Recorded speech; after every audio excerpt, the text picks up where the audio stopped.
보도의 진실을 들여다보고 시청자의 진심에 귀 기울이는 시간이죠. YTN 뉴스 FM 열린 라디오 YTN 시작합니다. 저는 아나운서 최희입니다. 어느덧 8월도 절반이 지나가고 삼복이 지났지만 무더운 열대야는 끝날 기미가 보이지 않습니다. 오는 22일이면 선선한 가을을 맞이한다는 처서입니다. 처서가 지나면 날씨가 시원해진다는 일명 처서매직이라는 말도 있는데요. 더위 꺾는 처서매직, 올해도 가능할지 지켜봐야겠습니다. 이렇게 더위로 힘들지만 그래도 올 여름을 행복하게 해준 2024 파리올림픽이 드디어 막을 내렸습니다. 역대 최소 규모의 선수단이 출전했지만 우리 선수들 총 메달 32개를 따내면서 정말 큰 활약을 보여줬는데요. 선수들의 메달 소식에 국민들이 한마음으로 축하를 보낸 의미 있는 2주였던 것 같습니다. 올림픽 폐막을 맞아 오늘 팩트체크 코너에서는 올림픽 총정리해보는 시간 준비했습니다. 올림픽에 대해 잘못 알려진 내용들 팩트체크해보고요. 미디어 비평 시간에는 최근 논란이 되고 있는 검찰의 통신조회를 비롯해 업무 마비 상태가 된 방송통신위원회와 방송통신심의위원회 이야기 전문가와 나눠보겠습니다. 열린 라디오 YTN 지금 시작합니다.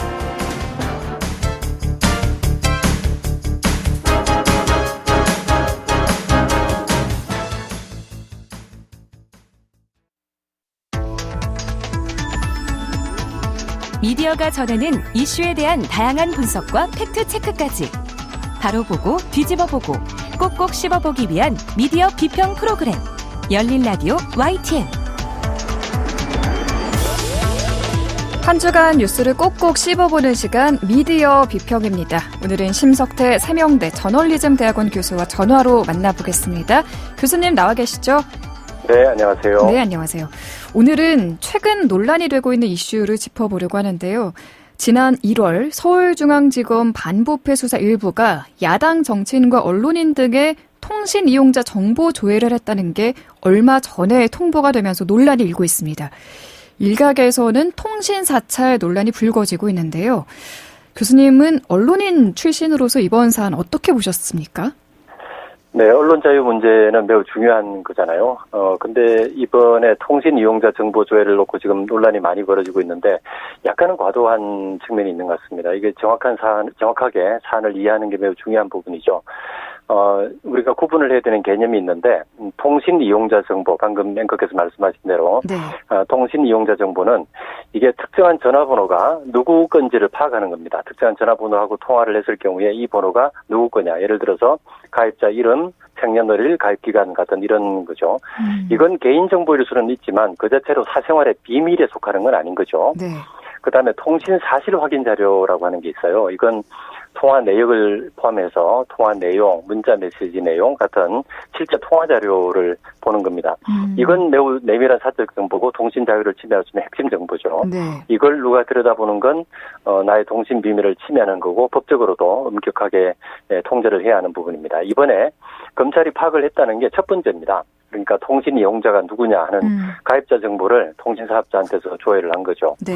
이게 왜 지금까지는 크게 사회적으로 논란이 되지 않았냐면 과거에는 수사기관이 조회를 해도 당사자에게 통지를 하는 규정이 없었어요.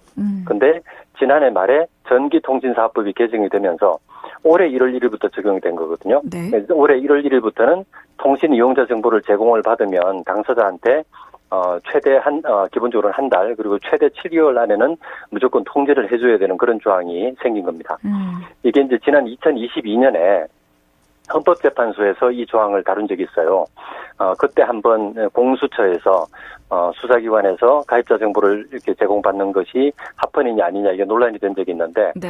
당시에도 헌법재판소는 당사자에게 알려주지 않고 통신자료를 수집하는 것은 헌법에 합치되지 않는다. 이걸 개인정보 자기결정권 문제로 본 거거든요. 네. 그러니까 전화 가입자 정보를 수사기관이 요청하는 것을 위헌이라고 한 게 아니고 수사기관이 가입자 정보를 알아봤으면 당사자한테 너 전화번호를 알아봤다라고 하는 것을 알려줄 필요가 있다라고 본 거고 이번에 헌법재판소 결정에 따라서 법이 고쳐진 거고요. 그래서 이번에 통지가 처음 된 거죠. 그래서 알게 된 겁니다. 네. 그러니까 이번에 검찰이 한 게 가입자 정보를 조회하는 통신 이용자 정보 조회를 한 거죠. 그렇죠. 네, 이것과 통신 사실 확인 자료 확보를 구분할 필요가 있겠네요. 그렇습니다. 그럼 이번처럼 통신 이용자 정보 조회를 무분별하게 하는 거는 문제가 없는 건가요? 이건 분명하게 말씀드리는데, 무분별하게 하면 조회를 하면 안 되겠죠. 이것이 가입자 정보든 무슨 통신 사실 등 통신 내역에 대한 것이든 무분별하게 조회를 하면 안 되는 건데, 문제는 이 절차가 어떤 경우에 수사기관이 그 통신 사업자들한테서 이 자료를 받을 수 있는지가 법에 명시가 돼 있고요. 그 법에 따라서 이 특정한 전화번호가 이를테면 누구 거냐 이걸 파악을 한 거죠. 이번에 보면 무분별하냐 하지 않냐에 대한 논란의 키가 하나 될 수 있는 게 3,000명에 대한 정보를 이렇게 수집을 했다, 뭐 이런 이야기가 있단 말이에요. 그러면 도대체 얼마나 많은 사람이 실제로 수사선상에 올랐을까? 그래서 이렇게 정말 광범위하게 수사를 할 필요가 있었을까? 이런 부분들은 검증을 해볼 필요가 있을 것 같아요. 네. 어디까지나 무분별하게 이렇게 어떤 정보를 파악하는 것 자체는 문제가 있으니까요. 그래서 이런 부분들은 나중에 아마 국정감사, 올해 이제 국정감사가 곧 시작이 될 테니까 국정감사 같은 것을 통해서 검찰이 정말 꼭 필요한 사안에 대해서 휴대전화 번호 가입자 정보를 조회했는지, 그리고 그렇게 수집한 정보를 수사기관 안에서 어느 정도로 내부 통제를 하고 있는지 이런 것들은 아마 파악이 되지 않을까 싶고요. 네. 지금 실제로 그 법 조항을 찾아보면 법원은 물론이고 검사, 그다음에 군수사기관, 국세청, 지방국세청 이런 모든 수사관서의 장이나 정보수사기관의 장, 아마 국정원도 포함되지 않을까 싶고요. 이런 데서는 바로 통신사업자한테 가입자 정보를 이용할 수 있게 돼 있어요. 그래서 과연 이런 모든 것들을 각 수사기관이 그냥 알아서 하게 할 것이냐, 아니면 여기에도 일정한 통제 장치를 둘 것이냐, 법원 영장까지는 아니라도 그런 것은 연구가 필요해 보입니다. 네, 무더기 통신조회 논란이 일고 있는 상황 짚어주셨고요. 개인 인권 차원의 문제를 넘어서는 언론 자유 침해로 직결되는 문제다. 언론의 취재 활동이 위축될 수 있다는 주장에 대해서는 어떻게 보고 계신가요? 네, 수사기관이 아무 이유도 없이 어떤 전화번호 주인이 누구냐 이걸 알아볼 수 있는 건 아니거든요. 예를 들어서 어떤 경우에 이런 통신 이용자 정보를 보냐 하면, 만약에 A라고 하는 사람의 통화 내역을 법원에서 압수수색을 해서 영장을 해서 이제 받아봤을 경우에 그 수사선상에 오른 사람이 통화한 사람이 쭉 나올 거란 말이에요. 그 번호들이 과연 누군지를 알아보는 게 바로 이 절차입니다. 그래서 이게 바로 취재 자유에 직결되는 거냐 이렇게 보기는 좀 어려울 것 같아요. 왜냐하면 우리가 범죄 수사는 일반적으로 다 하는 거고, 여기에는 사기, 뭐 이를테면 요새 하는 그 보이스피싱, 성폭행, 마약 등등 온갖 종류의 범죄가 다 해당이 될 텐데, 그렇게 수사선상에 오른 사람이 누구랑 통화했는지를 알아내는 것이 인권 침해라고 해버리면 그러면 사실 수사가 되게 어렵게 될 거란 말이에요. 근데 결과적으로 보면 어떤 언론인이 특정 수사 대상에 된 인물과 통화를 했다는 게 드러날 수도 있는 거죠. 그래서 그걸 너무 어렵게 생각하는 것보다는 전체 수사가 정상적으로 이루어지는지, 그리고 정말 수사에 필요한 부분에서 이런 이용자 가입 정보를 조회하고 있는지 이런 부분들을 점검해보는 것은 필요해 보입니다. 네, 지금 국회에서는 이런 통신 이용자 정보 조회도 판사의 영장을 받아서 해야 한다는 법안이 제출했거든요. 네, 여야 그렇습니다. 모두 수사기관이 이런 통신 관련 자료 조회 절차를 강화해야 한다는 필요성에 공감을 하고 있는 건가요?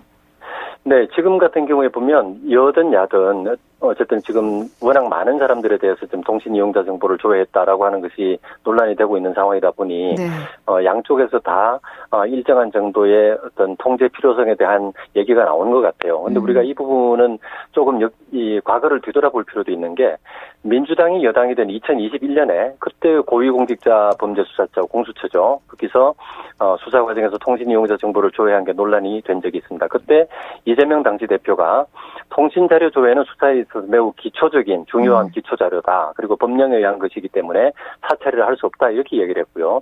지금은 거꾸로 여야 입장이 또 바뀐 거죠. 이게 여당일 때는 수사기관이 이런 조사를 해도 된다고 이야기를 하고, 야당이 되면 또 아닌 것으로 입장이 바뀌는 그런 묘한 모습을 우리가 볼 수 있는데, 이건 한번 국정감사는 물론이고요. 앞으로 정말 필요한 부분에서 필요한 조사를 하고 있는지 이런 걸 보는 것이 중요한 것이고요.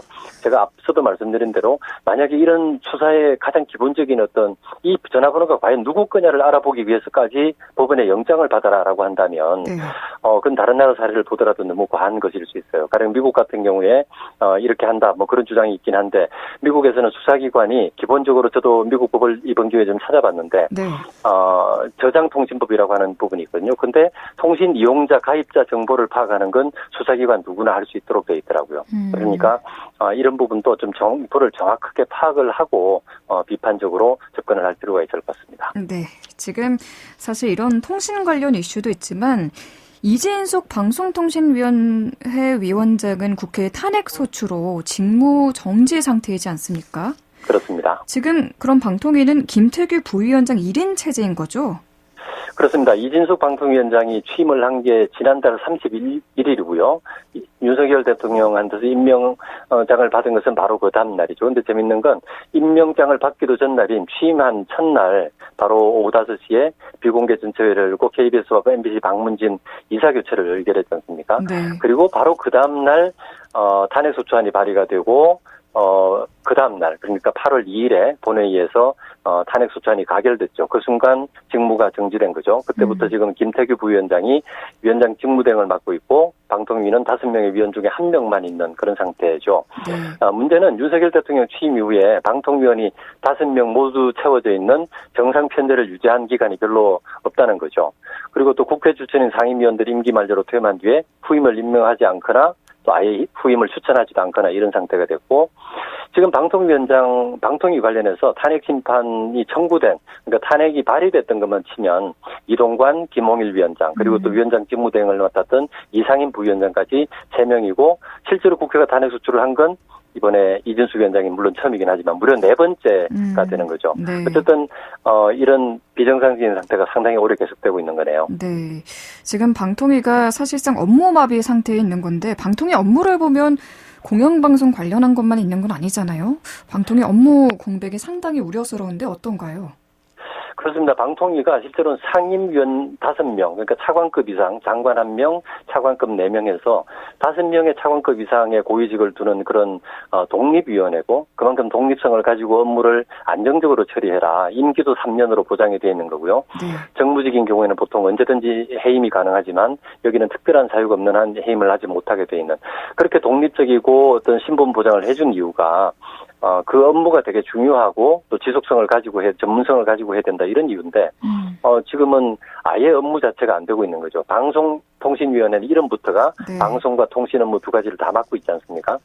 근데 지금 방송 업무에 딱 발이 묶여서 통신 관련해서는 아예 사람들의 관심도 끊지 못하고 있는 상태가 된 거죠.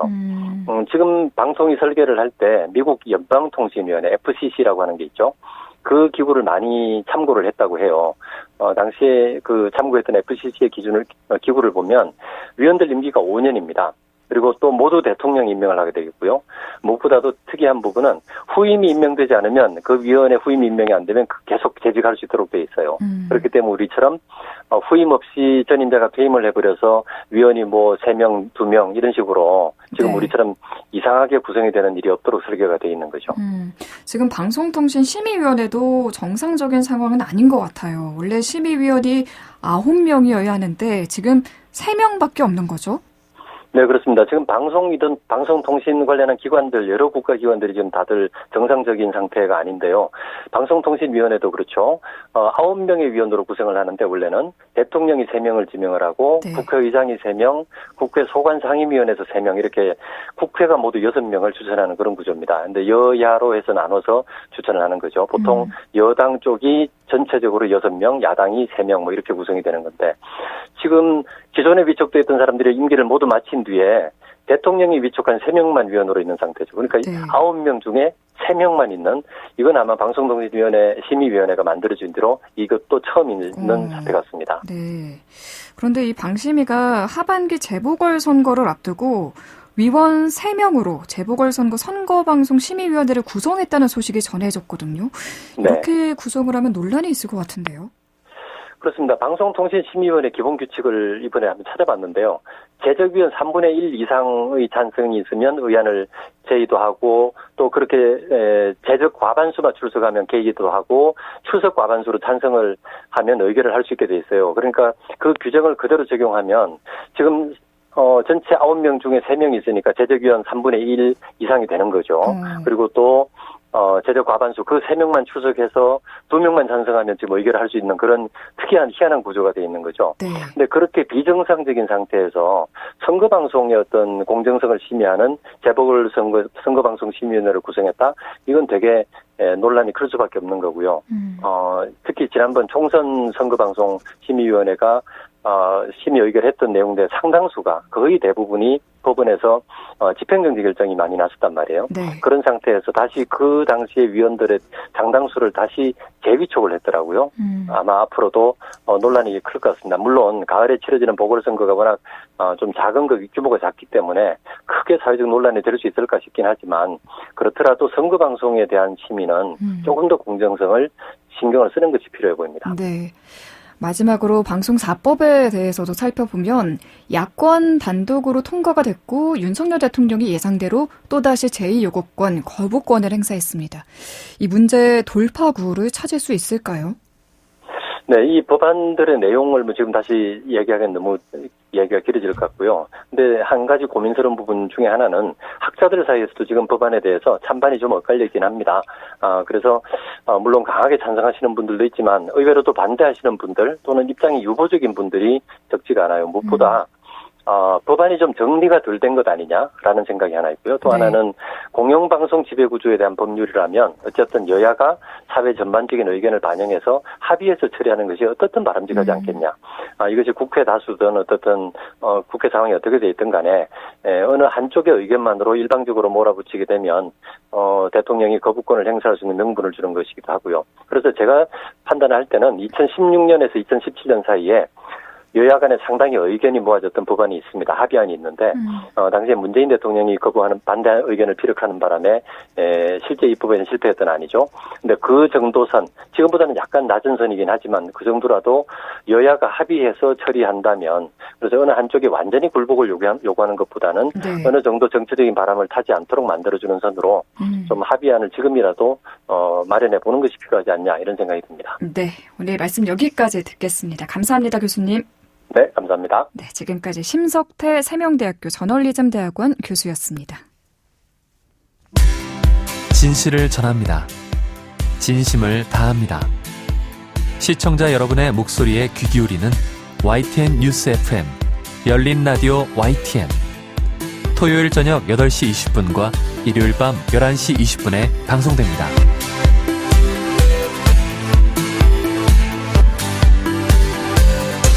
네, 이번에는 YTN 라디오 프로그램들 모니터링하고 평가해 보겠습니다. 오늘은 김승민 시청자 평가원과 전화 연결돼 있습니다.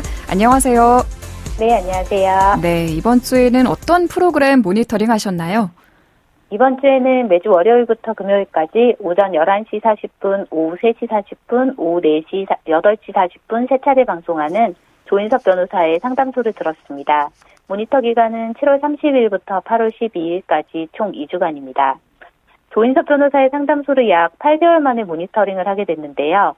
그 사이 시간대 조정 등 여러 변화가 있었습니다. 그중에서 유의미한 변화를 짚고자 합니다. 네, 조인석 변호사의 상담소 개편이 됐는데요. 어떤 변화들이 있었을까요?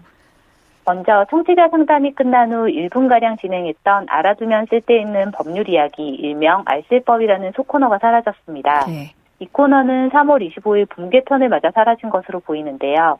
해당 코너에서는 국내의 법 현실과 동떨어진 외국 판례 등을 소개하는 등 그동안 프로그램에서 지적 사례로 자주 손꼽혔던지라 바람직한 개편 방향으로 보였습니다. 또한 사연의 소재 선정이 다양해졌다는 점이 잘 느껴졌는데요. 네. 그동안 조인석 변호사의 상담소는 가정 문제를 위주로 법률 상담을 진행했지만 주로 외도로 인한 이혼이나 양육 등 치정에 가까운 내용이 많았습니다. 그러다 보니 남편과 시가가 상간녀와 가족여행을 떠났다거나 휴직까지 하고 암투병 아내를 돌봤더니 아내가 댄스 동호회에서 바람이 났다 등 비슷비슷하면서도 자극적인 내용 위주로 소개해 식상하다는 인상을 주고 흘려듣게 되는 경우도 있었습니다. 예. 그러나 최근 방송에서는 참고가 될 만한 다양한 사연을 선정했는데요. 가족이 우울증으로 스스로 생을 마감했지만 생전에 우울증을 극복하기 위해 병원 진료를 통한 약 투약 등의 노력을 기울였다면 생명보험금을 받을 수 있는지, 코로나 시국을 거치며 운영하던 자영업이 어려워져 개인회생을 신청하려고 하는데 배우자가 재산이 있을 경우 배우자는 면책 처분을 받을 수 있는지 등 사회적으로 이슈가 되고 있는 문제와 연관된 법률적 해결을 다뤄 관심을 모았습니다. 네, 상담 프로그램인 만큼 사연이 주된 프로그램인데요. 개편 이후 좋은 사연들도 많이 소개됐을까요? 특히 지난 8월 12일에는 알츠하이머 치매를 겪는 어머니가 본인 소유의 건물을 헐값에 내놓아 가족들이 혼비백산한 사연을 다뤘는데요.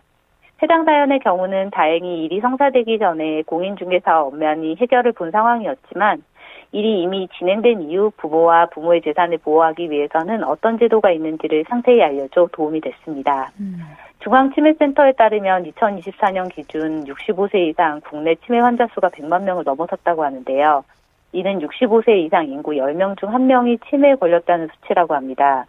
이전까지는 다루지 않았던 소재였지만 초고령화 사회에 진입해 더 이상 남의 일이라고 볼 수 없는 문제를 다뤘다는 점에서 의미 있었습니다. 네. 이번 개편에서 또 주목할 만한 점 어떤 게 있었을까요? 구성 방식의 변화로 주목도를 높인 점도 인상적이었습니다. 원래는 청취자 상담을 소개하고 이를 패널로 등장하는 변호사가 법률적 자문을 덧붙이는 진행이었는데요. 네. 가족법 전문가인 조인섭 변호사가 보조적인 역할을 그치며 장점이 잘 드러나지 않았습니다. 패널들은 규칙적으로 번갈아가며 출연했기에 신뢰감이 떨어졌고요. 이에 매주 금요일을 리얼 극장데이로 구성해 라디오 극장 형식으로 사연을 소개하게 됐습니다. 사연을 재구성한 라디오 극장이 끝나면 극중 성우가 의뢰인이 되어 조인섭 변호사와 계속 대화를 주고받으며 상담하는데요.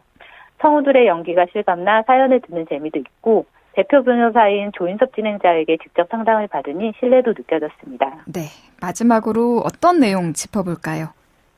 이처럼 특별한 변화를 줄 수 있을까 싶었던 단순한 구성의 상담 프로그램을 다양한 시도와 소재 확장을 통해 청취자 유인력을 높였다는 점에서 조인섭 변호사의 상담소 개편이 긍정적으로 보였습니다. 다만 1분가량의 오프닝 멘트가 한 달 주기로 교체가 되고 있다는 점이 약간 의아했는데요. 라디오 청취자에게 있어 오프닝과 클로징 멘트는 단순한 2, 3말이 아니라 프로그램의 정체성을 좌우하기도 하고 애청자를 만들 정도로 의미가 있는 부분이라 이 부분의 변화는 조금 고민을 해봐야 하지 않을까 싶었습니다. 네, 오늘 말씀 여기까지 듣겠습니다. 감사합니다. 네, 감사합니다. 네, 지금까지 옴부즈맨 김승민 평가원이었습니다. 열린 라디오 YTN에서는 시청자 여러분의 목소리를 듣습니다. 참여 신청과 의견은 유료 문자 샵 0945, 우물정 0945나 YTN 라디오 프로그램 열린 라디오 YTN 게시판을 통해 남겨주세요.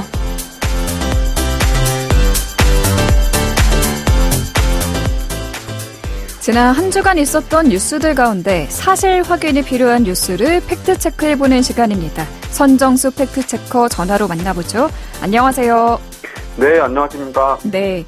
오늘 주제는 여름을 뜨겁게 달궜던 파리올림픽에 대한 팩트체크인데요. 올림픽 관련해 잘못 알려진 정보들 바로잡는 시간 가져보겠습니다. 먼저 짚어볼 내용은 성전환 복싱 선수에 관한 이야기입니다. 세계 많은 언론들이 이 성전환 복서 논란에 대해 보도를 했는데요. 잘못 알려진 게 있다고요? 네, 여자 복싱 66kg급 우승자인 알제리의 이만의 캘리프 선수와 57kg급 우승자 대만의 린유팅 선수에 대한 논란이 있었습니다. 러시아가 중심이 된 국제복싱연합 IBA라고 부르는데요. 여기서 지난해 3월 두 선수가 성별 검사를 통과하지 못해 여자 경기 자격 기준과 일치하지 않는다 이러면서 실격 처리를 했습니다. 그리고 IOC에 이를 통보했는데요. 이후 이 IBA는 규정을 개정해서 남자 경기는 XY 성염색체를 보유한 사람끼리, 여자 경기는 XX 성염색체를 보유한 사람끼리 겨루도록 했습니다. 그러나 IOC는 이를 받아들이지 않고 두 선수의 올림픽 출전을 허가했는데요. 지난 1일 이탈리아의 안젤라 카리나 선수를 상대한 이만의 캘리프 선수는 46초 만에 기권승을 따냈습니다. 당시 이탈리아의 카리니 선수는 경기 후에 악수를 거부하고 기자회견에서도 상대 선수의 성별에 대한 의구심을 품고 있다는 걸 암시하는 발언을 하기도 해서 논란에 기름을 끼얹었습니다. 네. 이 카리니 선수는 코가 너무 아파서 경기를 계속할 수 없었다. 남자 선수들과도 자주 경기를 하는데 오늘 펀치는 너무 아팠다. 오늘 경기가 내 인생에서 중요한 경기가 될 수도 있었지만 나는 내 인생을 지켜야만 했다. 이렇게 말했습니다. 여기까지만 보면 상대 선수는 남자였고 불공정한 경기였다는 뉘앙스가 느껴지는데요. 네, 그러나 논란이 커지자 이 카리니 선수는 나중에 언론 인터뷰에서 이 모든 논란은 나를 슬프게 한다. 상대 선수에게 미안하다면서 이 캘리프에게 사과의 뜻을 전했습니다. 이어서 악수 거부는 의도한 바가 아니고 올림픽이 연기 속으로 사라져서 화가 났던 것이다. 캘리프를 다시 만난다면 꼭 껴안을 것이다 라고 덧붙였습니다. 그러면서 국제올림픽위원회 IOC가 그가 경쟁할 수 있다고 밝혔다면 그 결정을 존중한다 이렇게 말했습니다. IOC는 이 IBA의 검사가 합법적이지 않다고 비판했습니다. 토마스 파흐 IOC 위원장은 우리에게는 여성으로 태어나고 여성으로 자랐고 여성으로서의 여건을 가지고 있고 여성으로서 수년간 경쟁해 온 2명의 권투 선수가 있습니다. 어떤 사람들은 누가 여성인지에 대한 정의를 소유하고 싶어합니다. 라고 말하면서 이 IBA를 비판했습니다. 이전에 IBA 러시아인 회장인 우마르 크렘레프는 DNA 검사 결과 두 선수가 XY 염색체를 가지고 있는 것으로 나타났으며 이것이 세계선수권 대회에서 실격된 이유다고 주장을 했습니다. 네. 이 IBA는 또한 캘리프의 체내에서 높은 수준의 남성 호르몬이죠. 테스토스테론을 언급을 했는데요.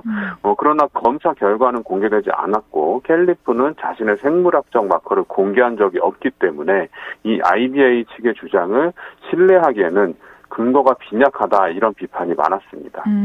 국제복싱연합의 이 염색체 검사 결과 캘리프 선수와 리뉴팅 선수 모두 남성을 의미하는 XY 염색체가 나왔다는 건가요? 네, 그렇게 이야기를 했는데요. 네. 이야기만 했을 뿐 검사 결과를 상세하게 밝힌 적은 없습니다. 그리고 이 여태까지 공개된 자료만 놓고 보면 네. 이만의 캘리프가 성전환자라는 증거는 없습니다. 우리나라 보도에서 성전환자다 이렇게 못을 받고 보도를 한 기사들이 많았었는데요. 오히려 이 알제리는 성전환 수술을 불법으로 규정하고 있는 점과 이만의 캘리프의 출생 관련 기록 그리고 어릴 적 사진 여자답지 못하다면서 괴롭히는 남자아이들의 주먹을 피하며 권투 재능을 발견했다. 이런 일화들 그리고 여자가 운동하는 걸 반대하는 아버지의 반대를 또 이겨낸 사연, 여권 기록, 선수 데뷔 때부터 지금까지 쭉 여자로 활동하고 있다는 점, 이런 것들을 비춰보면 이만의 캘리프는 여자로 보는 게 더 타당해 보입니다. 우크라이나 침공 이후 국제 스포츠계에서 축출당한 이 러시아가 IOC의 평판에 흠집을 내려는 여러 가지 시도를 하고 있는데 그 중에 하나다. 이게 이제 서방의 입장이고요. 네. 그런데 우리나라 다수 언론들은 별다른 근거 없이 이만의 캘리프를 성전환자로 보도를 하고 있는 것이죠. 네. 조금만 더 취재해보고 확인해보면 쉽게 알 수 있는 건데도 확인을 게을리한 측면이 있습니다. 네, 이것도 굉장히 오래된 논란거리인데요. 여성 운동선수에 대한 성차별적 시선, 이번에도 문제가 됐다고요? 네, 그렇습니다. 여성 운동선수의 유니폼이 불필요하게 노출이 심한 형태로 디자인되는 경우가 왕왕 있습니다. 과거 우리나라 여자 배구도 이런 논란이 있었던 적이 있고요. 그런데 최근 논란이 됐던 종목은 비치 발리볼입니다. 에펠탑을 배경으로 경기장을 만들어서 굉장한 호평을 받은 종목인데요. 예.